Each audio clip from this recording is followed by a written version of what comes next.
বিকাশৰ 12 দিনত অসমৰ বিভিন্ন জিলালৈ যাওঁতে মোক বহুত ল'ৰা ছোৱালীয়ে প্ৰশ্ন কৰিছে যে পুলিচৰ ফিজিকেল ফিটনেছ আমি পাছ কৰিলো, এতিয়া লিখিত পৰীক্ষা কেতিয়া হ'ব?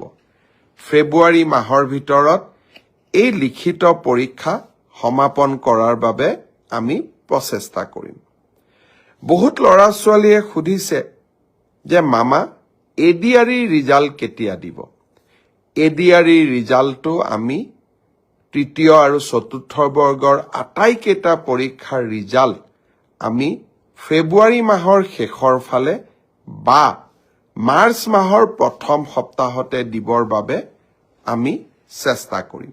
ইতিমধ্যে এই গোটেই প্ৰচেষ্টাবোৰ আৰম্ভ হৈছে আৰু আমাৰ প্ৰচেষ্টা হ'ব যে নিৰ্ধাৰিত সময়ত এইবাৰ আমি প্ৰতিশ্ৰুতি দিয়া অনুসৰি 30,000 নিযুক্তি আমি যাতে সমাপন কৰিব পাৰোঁ।